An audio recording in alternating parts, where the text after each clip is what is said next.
السلام عليكم.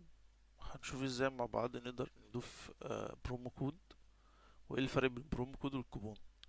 البرومو كود هو كود بيبقى متكون ممكن من حروف او ارقام او حروف بس، بيقدر يستخدمه اكتر من عميل تحت شروط معينة بقدر احددها.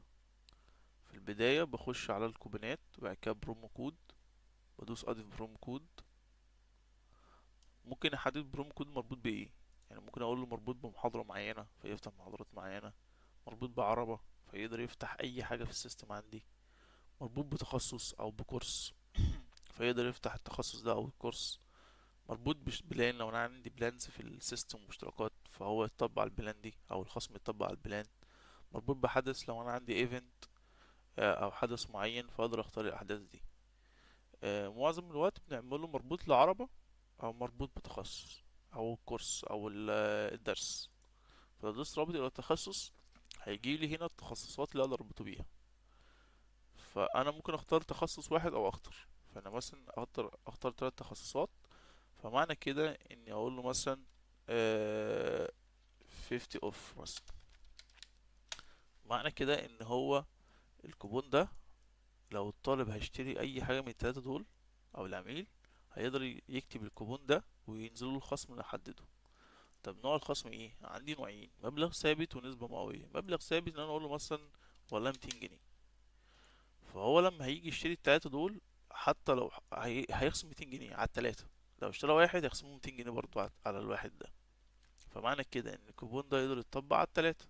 طيب عندي نسبة مئوية، نسبة مئوية اللي هي ايه؟ 50%. فمعنى كده ان هو لو اشترى واحد هيقدر ينزل خصم 50%، لو اشترى ال3 مع بعض هيديله خصم 50% على ال3. تمام. الحد الأدنى للمبلغ أنا بقوله عشان يطبق الخصم ده محتاج الكارت بتاعته تبقى قد ايه.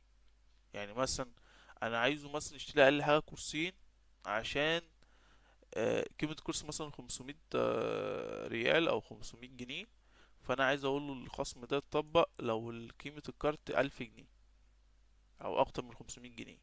فلو كتبت هنا مثلا قيمه الخصم الحد الادنى للمبلغ 501، معنى كده ان انا بقول له ان انا محتاج اقل حاجه كورسين اتنين مع بعض عشان يطبق الخصم ده. ما ينفعش يطبقه على كورس واحد عشان تمن الكورس الواحد 500 جنيه. تمام. عدد مرات الاستخدام دي انا بقول له عدد مرات الاستخدام للواحد، المستخدم الواحد، يعني كل مستخدم عندي او عميل عندي هيقدر يستخدم الكوماند ده كام مره. فاقول له مثلا مره واحده، فمعنى كده ان هنا لو انا محمد جيت استخدمت الكوبون ده هيخصم مني مره واحده بس. طب ماكس الاستخدام ده ماكس بقى الاستخدام او عدد مرات الاستخدام للكوبون ككل، فلو كتبت 10 هنا فمعنى كده ان هنا في 10 عملاء يقدروا يستخدموا الكوبون ده. يعني اول 10 عملاء يستخدموا الكوبون ده هيخلص، وكل عميل منهم هيقدر يستخدم الكوبون ده مرة واحدة. لو عملت دي مرتين فمعنى كده ان ممكن كل عميل يستخدمه مرتين، فيبقى كده عندي عدد ماكس الاستخدام 10، فممكن يبقى 5 عملاء بس اللي يستخدموه. تمام. فهنا خليته واحد. تاريخ الانتهاء، امتى الكوبون ده هينتهي وهيبقى غير صالح للاستخدام؟ لو سبتها هيضيف لك 10 سنين، فمعنى كده ان هو هيبقى غير قابل للانتهاء. بس في العادي في البرومو كود بنروح نعمله كده ونختار مثلا تاريخ الانتهاء بعد شهر مثلا وندوس ايه؟ ارسال. اهو ضاف لي الكوبون 50 اوف. ممكن اعمله كوبي من هنا، ببدأ بقى انزله في السوشيال ميديا بتاعتي، ببدأ اعمله كل حاجة وهنا جايب لك هو مربوط بايه. تمام.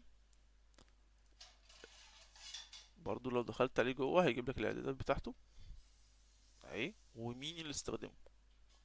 تمام. رقم الطلب والمستخدم والتاريخ اللي استخدمه فيه. شكرا لكم.